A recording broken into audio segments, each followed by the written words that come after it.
Shalom, selamat pagi, santai pagi. Hari ini bertemakan A Beautiful Mind. Adapun firman Tuhan terambil dari Efesus pasal 5 ayat 22 sampai 33. Hai istri, tunduklah kepada suamimu seperti kepada Tuhan.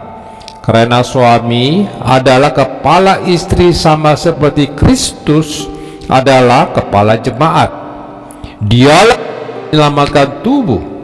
Karena itu, sebagaimana jemaat tunduk kepada Kristus, demikian jugalah istri kepada suami dalam segala sesuatu.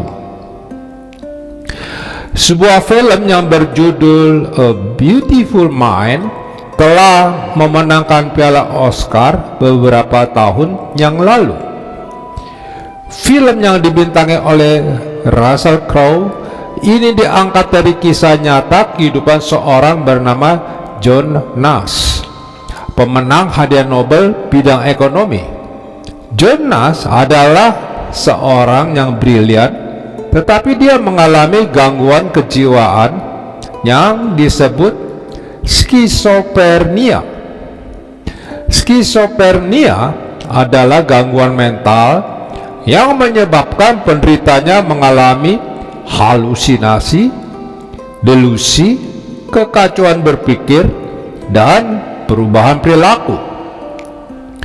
Penderita akan sulit membedakan mana kenyataan dan mana yang hanya ada di pikirannya semata. Penyakit yang Nash derita itu sedemikian parah sehingga ia harus berhenti mengajar di alma maternya, Princeton University, dan diasingkan di rumah sakit jiwa. Untungnya John Nash punya seorang istri yang mengasihinya sepenuh hati. Meski John Nash tidak lagi produktif dan justru menjadi beban keluarga, Nyonya Nash terus mendampingi dan mendukung suaminya hingga secara berangsur-angsur John Nash bisa mengatasi gangguan kejiwaannya, kembali mengajar di Princeton, dan akhirnya meraih hadiah Nobel yang amat bergengsi tersebut.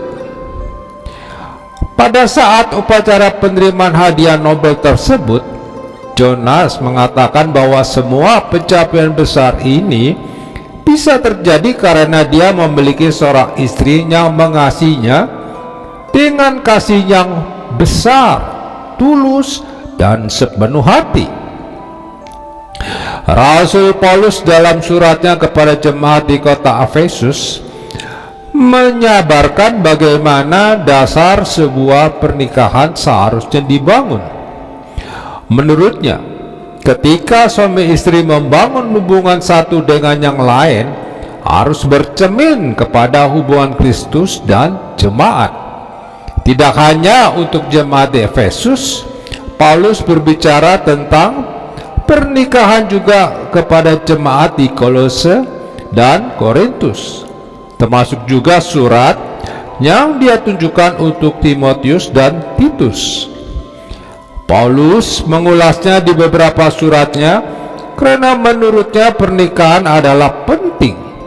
Pernikahan Kristen penting karena inisiatifnya adalah Tuhan sendiri. Lembaga pertama yang dibentuk sebelum kejatuhan manusia adalah pernikahan. Menurut David August Burger, pernikahan sebagai perjanjian yang dibuat di hadapan Tuhan dan jemaat. Perjanjian tak bersyarat, lebih hikmat, lebih mengikat, dan mantap. Pernikahan yang bagaimanakah yang saat ini kita jalani? Sudahkah kita paham bahwa suami adalah kepala keluarga dan istri adalah penolong yang sepadan? Sudahkah kasih Kristus kita jadikan dasar dari mengasihi pasangan kita? Jika sudah, berarti akan selalu ada pengampunan ketika pasangan melakukan kesalahan. akan ada kepedulian, kasih, kesabaran, kemurahan, kebaikan, kesetiaan untuk pasangan. Hari ini kita diingatkan kepada janji pernikahan kita di hadapan Tuhan dan jemaat-Nya. Nyonya Nas sudah memberikan teladan buat kita, yaitu mengasihi pasangan dengan setulus hati dalam segala keadaan, tetapi mendukung suaminya dan tidak meninggalkannya ketika sang suami sedang terpuruk. Amin. Mari kita berdoa.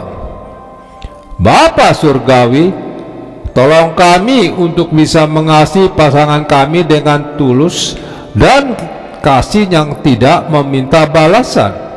Di dalam nama Tuhan Yesus kami berdoa. Amin.